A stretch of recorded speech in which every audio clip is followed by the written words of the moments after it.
director Brad Pitt and The Rock team up for the third time in our next film, Rampage, which is a CGI fest monster smash up action popcorn film. The Rock plays a former special ops guy now doing I guess zoology work, and he has a personal relationship with an ape that gets exposed to some sort of scientific experiment that has been crashed down from space, but it's human made. And so now him and then several other animals are growing to absurd sizes, bigger than a house. And surprise, surprise, they get loose and wreak havoc. And The Rock has to save the day because, hey, he's got the skills, right? He knows animals and the pecs. Yes, and the pecs. And he teams up with actress Naomi Harris. Yes. Who is a former employee at the place that made the scientific experiment. There's a couple of villains.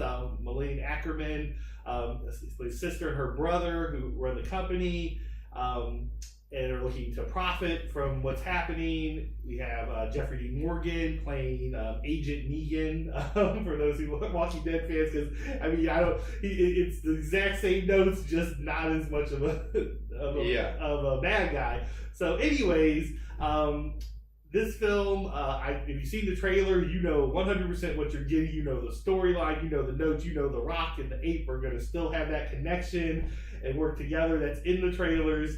So knowing everything and what it is, I still had a lot of fun in this film. It has some good humor.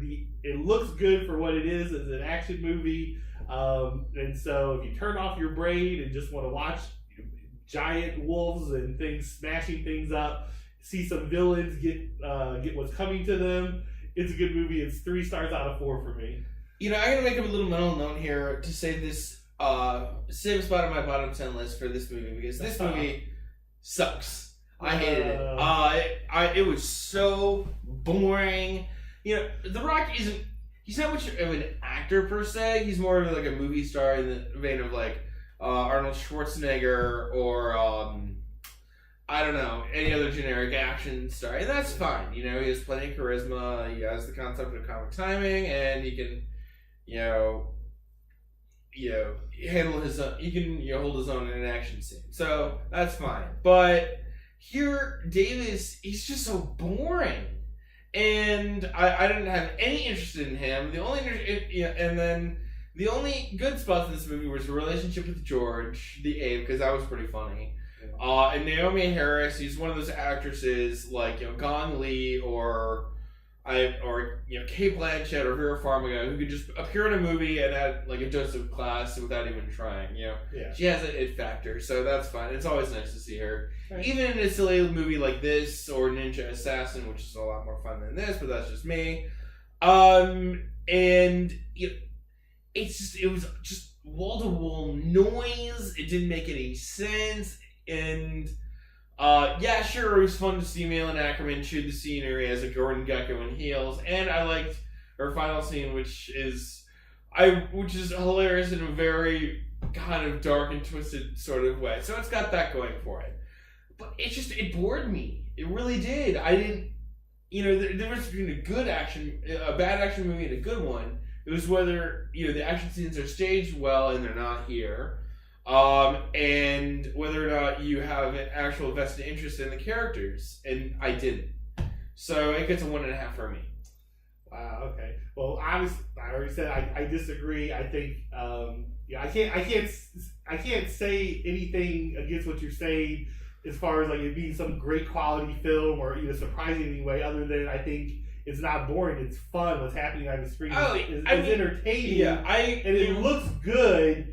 For it's not a sci-fi, or even thinking of some of the lesser Roland Emmerich films where things are being smashed and he's just trying to do it on such an epic scale. At times it does, but at other times it'll focus on they're on this one skyscraper and this building's coming down, and that adds a little more, makes it a little more intense for me.